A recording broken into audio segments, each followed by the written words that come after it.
जाए। मैं तो सभी दोनों बोडो पार्टियों को कहता हूं, एक हो जाओ। अगर आप बोडो समाज की एकता के लिए काम करते हो तो आपस में क्यों लड़ रहे हो? खुलुमबाय लोगोफोर, गिबि गिबियावनो आंनि बे एनटि ब्रह्म इउटुब चेनेलाव नोंथांमोनखौ फिन खनसे बरायनानै लाग्रोनाय जाबाय। लोगोफोर, आसा खालामो नोंथांमोना इसोरनि अननायाव मोजाङैनो दं आरो लोगोसे आंबो मोजाङैनो दं इसोरनि अननायाव। लोगोफोर, दिनै बिदिब्ला मेन टपिकआ जाहैबाय जोंहा भटार पार्टी इन्टारनेशनेलनि जिथुनाखि भरत गान्धी बिथाङा क'क्राझाराव फैनायाव मा बुंलांदों बिनि सोमोन्दैसो आं फंनैसो बुंनो नागिरदों। जोंनि बर' हारिफोरनि सोमोन्दै बा जोंहा बर्तमान सोलिबाय थानाय बिटिआर सरकार आरो बारनानै थांनाय जिथुनाखि थांनाय इलेक्शनाव गोलैनानै थानो गोनां बिपिएफ हान्जानि हाग्रामा महिलारि बिथांमोनखौ मा बुंलांखो नोंथांमोना फारसेनिफ्राय फारि फारि नायलांनो हागोन। सिगाङाव होनाय भिडिअ क्लिपाव ससेबाबो नुखाबाय। बेखायनो आं बे भिडिअनि सोमोन्दैसो दिनै नोंथांमोननो भिडिअखौ दिन्थिनो होननानै आखायाव लानाय जादों। मानो होनबा नोंथांमोननो नुखाबो जानो हागौ ससियेल मिडियाआव गोबां भाइरेल जाखादों बे भिडिअआ। थेवब्लाबो आं दिनै नोंथांमोननो रिपिटै खनसे देखायफिननो थाखाय आं आखायाव लानाय जादों। नोंथांमोना भिडिअखौ जोबजासिम स्किप खालामाजासे नायलांगोन होननानै आं आसा फारिनाय थायो। आरो लोगोसे नोंथांमोना आंनि चेनेलाव गोदानै फैदोंब्ला सोरबाफोर अननानै आंनि चेनेलखौ साबस्क्राइब खालामना होदो आरो लोगोसे लाइक खालामना होदो। लोगोसे आरो बेलनि आइकनखौबो अलाव दाबायनानै लादो। बेजों लोगोसे हायोब्ला भिडिअखौ मोनफा मोनफा शेयार खालामनानै होदो। थ' बिदिब्ला आङो लोगोफोर भिडिअखौ बारा गोबाव खालामनो सानलिया। नोंथांमोनखौ आङो मेन टपिकआव लानानै थांसै। थुदो। हमने यहाँ के नेताओं से भी निवेदन किया है कि भाई आप क्यों नहीं, ये जो बहुत पैसा कमा लिया, एमपी एमएलए बन गए, बीटीआर में आ गए, पैसा खूब कमा लिया, अब थोड़ी जनता की सोचो। जनता के ये लड़ाने वाला जरूरी नहीं है कि आप लड़ा के ही राजनीति करो, जोड़ के भी राजनीति कर सकते हो, समाज को प्रेम पैदा करके भी राजनीति कर सकते हो। इसलिए हमने कहा कि अखंड भारत बनना चाहिए। भारत चीन की लड़ाई हुई तो ये तकलीफ, ये जो बम गिरेंगे, ये बम दिल्ली वालों पर नहीं गिरे, ये बम कोकराझार वालों पर गिरेंगे। ये जो बम हैं ये सोनितपुर वालों पर गिरेंगे, ये बम उदालगुड़ी वालों पर गिरेंगे, क्योंकि जो बॉर्डर एरिया है वही लोग मारे जाएंगे। तो बॉर्डर एरिया के लोगों को ऐसा कोई काम का सपोर्ट नहीं करना चाहिए जिससे बॉर्डर पर टेंशन पैदा हो। यही बात चीज़ों को समझाने के लिए हम यहाँ आए थे। और हमें उम्मीद है, मैं मीडिया के माध्यम से, यहाँ के आप लोगों के माध्यम से और यहाँ के प्रशासन को भी अपील करूँगा कि लड़ाई के काम, कम्युनिटीज़ में जो स्ट्रगल करने का काम, दंगा करने का काम, फसाद करने का काम, ऐसे सारे कामों का सपोर्ट ना करें। जो समाज को जोड़ता है और जो समाज को तोड़ने वाले मुद्दे हैं, तोड़ने वाले नेता हैं, तोड़ने वाली पार्टियां हैं, उनको कमज़ोर करें। और जो प्रेम वाले काम हैं उनका सपोर्ट करें। तो देश दुनिया पर गंभीर खतरा है। मैंने कहा, मशीनों के मेहनत से जो पैसा पैदा हो रहा है वो पैसा अगर वोटरों में बांट दिया जाए, कम से कम जो सरकारी नौकरी में नहीं है और जो इनकम टैक्स नहीं देते, ऐसे सब लोगों को बांट दिया जाए तो 8,435 रुपये आज के आंकड़े के हिसाब से मिल जाएगा। घर में 5 वोटर हैं तो 44,000 रुपये घर में मिल जाएगा। समझो एक चपरासी की नौकरी मिल गई, कलेक्टर तो नहीं बना लेकिन एक पियोन समझो घर में आ गया। अब इस बात को संसद ने, सैकड़ों सांसदों ने माना। खुद हमारे जो पूर्व मुख्यमंत्री आसाम के थे श्री सोनोवाल जी, वो बेचारे भी इस काम में लगे रहे, उन्होंने भी इसका सपोर्ट किया, पार्लियामेंट में नोटिस दिया। लेकिन इसके बावजूद भी सारे नेता लोगों ने चुप्पी साध रखी है।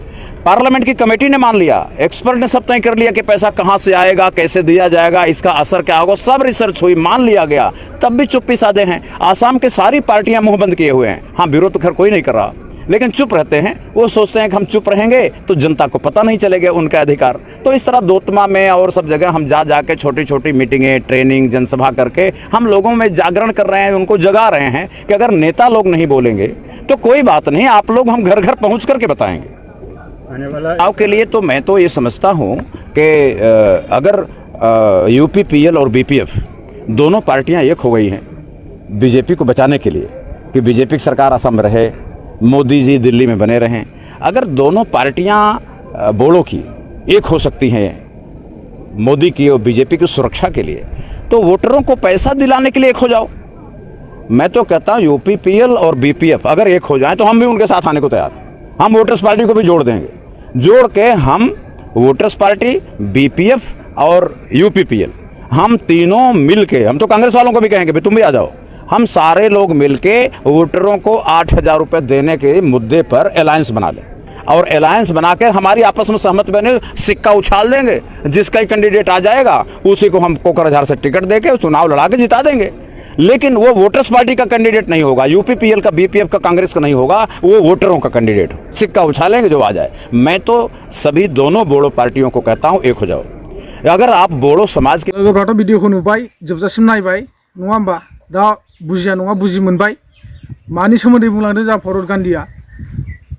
VPI पार्टीनि भटार पार्टी इन्टारनेशनेल बेनि जिथुनाखि भरत गान्धी बिथाङा मा सोमोन्दै बुंलांगोन जोंखौ बुंदों बर'फोरा पार्टी मोननैबो ज' जायोब्ला जोबोद मोजां जागौमोन नंगौ नङा जोबोद मोजां जागौमोन होननानै जोंखौ दिनै गुबुन जायगानिफ्राय फैनानै सासे मेलेमजिबि सुबुङा बुंनो हादोंब्ला जोंनि बे हाग्रामा महिलारियाबोथ' सासे मेलेमजिबि सुबुं प्रमद बर' साराबोथ' सासे मेलेमजिबि सुबुं अब्ला बिसोर सानैजों मानो ग्रोब जानानै बा खौसे जानानै दोंसे लामाजों मानो आगान सुरनो हायाखै गुबुनासो सानखांनो हालायलायदों बेफोर बाथ्राखौ नाथाय जोंनि बर'फ्रा मानो साननो हायाखै जोंनि दैदेनगिरिफ्रा मानो साननो हायाखै नाथाय गावजों गावसो जोंनि दैदेनगिरिफ्रा एना एनि जालायबाय थायो हेंथा हेंथि जालायबाय थायो दैदेनगिरिनि खार'नैनो जों पाब्लिकआबो गावजों गाव मोननै मोनथाम हानजायाव आगान सुरनो गोनां जादों बेखौ जों बयबो मिथियो दा बेयो मा बुंदों जाय समाजनि थाखाय मोजां खामानि मावगोन जाय हारिनि खामानि मावगोन बिथांमोननोसो भटखौ होनांगौ खोथाथे खोथा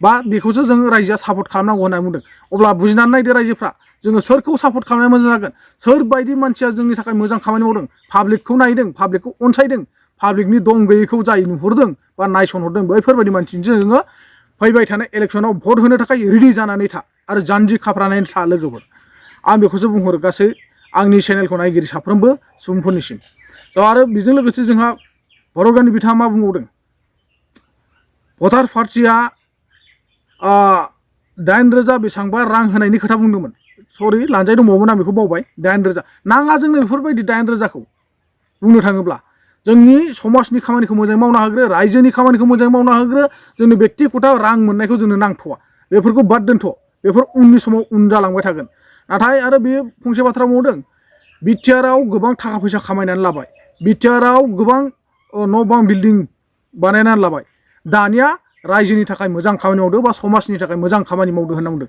बे बाथ्रा सैथो रायजोफोर बे बाथ्रा सैथो आंनिब्ला नाथाय नोंथांमोनासो मा सानदों आं बेखौ मिथिया नोंथांमोना हायोब्ला अननानै कमेन्ट सेक्सनाव बुंहर बे बाथ्रा सैथो नंगौना नङा रावा गासिबो साननानै नायोब्ला बिथां बुंनाय रावा गासिबो सैथोआनो नाथाय बै 8,000 थाखाखौसो जोंनो नांथ'वा बेखौ दोनथ' जोंनि समाजनि थाखाय खामानिखौ मावना होग्रो लामा गैया जायगा जायगा लामाखौ मावना होग्रो कारेन्ट गैया जायगा जायगा कारेन्टखौ मावना होग्रो हा हुनि खामानि दङ हा हुनि खामानिखौ मावनानै होग्रो बिटिआर एकर्डआव सोसनजानो गोनां गामि माखासेफोर दंबावो बैफोर गामिखौ सोसननानै होग्रो सनितपुर आरो बिश्वनाथनि गामिखौ मोजाङै क्लियारै सोसननानै सिमाखौ मोजाङै दिन्थिनानै होग्रो बिनि उनाव गासिबखौबो फारि फारि नायलांबाय थानो हागोन जोंनि मेन गुबै थांखिखौसो जोंनो नांग्रोगौ आरो जोंनि मोननांगौ राइट्सखौसो जोंनो नांग्रोगौ जोंनि मोननांगौखिनिखौ होग्रोनांगौ आंनि थाखायब्ला दा रायजोफ्रा मा सानदों अन्नानै नोंथांमोना कमेन्टआव बुंहर अब्लानो आङो माबायदि सानदों बा माबायदि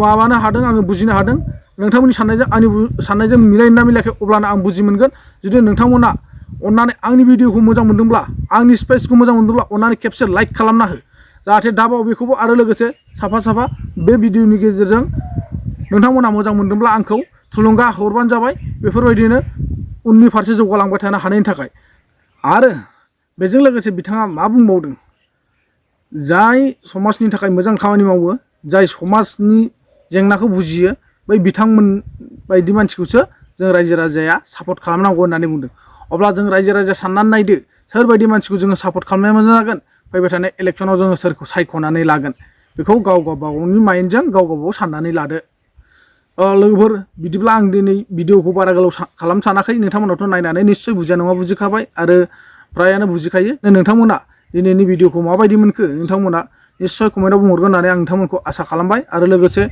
आंनि दिनैनि बे भिडिअखौ एसेखिनियावनो दोनथ'नाय जाबाय जय हिन्द।